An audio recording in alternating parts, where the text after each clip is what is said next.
The room went completely silent when the young woman calmly pulled out the chair at the head of the table and sat down in the seat everyone knew belonged to the wife.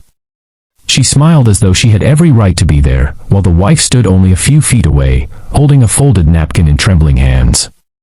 Her husband said nothing. His mother looked away. But then an elderly woman at the other end of the table slowly pushed herself to her feet, and what she shouted next froze every person in the mansion. Before we continue, if you believe kindness, loyalty, and second chances can change a person's life, please take a moment to like this video, share it with someone who needs to hear this story, and subscribe to Kindness Thread. Your support helps us bring more emotional stories like this to you. For 6 years, Elena had believed that marriage meant standing beside someone through every storm. She had married Daniel when neither of them had much. They rented a tiny apartment, shared one old car, and celebrated their first anniversary with a homemade dinner because they could not afford a restaurant. Elena never complained. When Daniel started his company, she worked late nights at home helping him organize invoices, answering emails, and encouraging him whenever investors rejected his ideas. Slowly, everything changed. His company became successful, their apartment became a mansion, and the simple man Elena had married became a wealthy businessman whose name appeared in newspapers. But while Daniel's bank account grew, the distance between him and Elena grew even faster. At first, Elena blamed the pressure of his work. Then came the late nights, unexplained meetings, and constant excuses. Daniel stopped asking about her day. He stopped noticing when she was tired. Eventually, Elena discovered the truth. There was another woman named Vanessa. She was younger, confident, and had become a regular presence at Daniel's business events. Elena found photographs of them together and messages that left no room for excuses. Her heart broke, but she did not create a scene. She simply asked Daniel one question, whether their marriage still meant anything to him. Daniel could not answer. That silence was more painful than any confession. Elena stayed in the mansion for one reason: Daniel's grandmother, Margaret. The elderly woman had always treated Elena like a granddaughter rather than an in-law. When everyone else praised Daniel's success, Margaret remembered who had stood beside him when he had nothing. She noticed Elena's sadness long before anyone else did.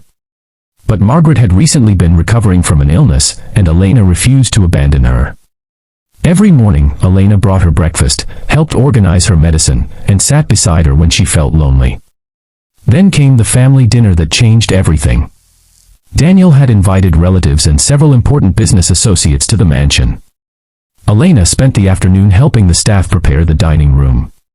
She arranged flowers, checked the table settings, and made sure Margaret's favorite dishes were ready. She still hoped that perhaps Daniel would finally speak to her honestly. Instead, when the guests arrived, Vanessa walked through the front doors wearing an elegant dress and carrying herself as though she already belonged to the family. Elena's stomach tightened. Daniel greeted Vanessa without embarrassment. He introduced her to several guests as someone who had been helping with the company.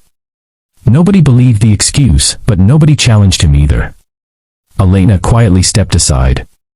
She had learned that sometimes humiliation became worse when you fought against it in front of strangers. When dinner was announced, everyone began taking their seats. Elena approached the chair beside Daniel, the place she had occupied for 6 years. Before she could sit down, Vanessa walked over, pulled the chair out, and sat in it herself. The room became painfully quiet. Vanessa looked at Elena and gave a small smile.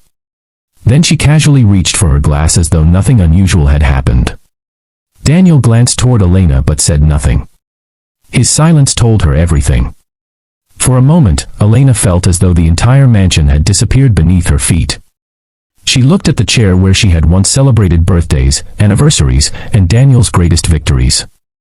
She remembered sitting there when they had received their first major business contract. She remembered Daniel holding her hand beneath the table because he was nervous. She remembered all the nights she had believed they were building a future together. Now another woman was sitting in her place. Elena lowered her eyes and turned to walk away. That was when Margaret's chair scraped loudly against the floor. The elderly woman stood with surprising strength. Her face was pale, but her eyes were sharp. Everyone turned toward her. Margaret looked directly at Vanessa and pointed toward the chair. "Get up." Vanessa's smile disappeared. Margaret's voice shook the entire dining room. She reminded everyone that the chair was never simply a piece of furniture. It represented the woman who had stood beside Daniel when he had nothing. It belonged to the person who had sacrificed quietly without demanding applause. Then Margaret turned toward Daniel. She asked him where he had been when Elena worked nights helping him build his company. Where was Vanessa when Elena sold her jewelry to help cover the company's early expenses? Where was Vanessa when Daniel's first major deal failed and he came home convinced he was a failure?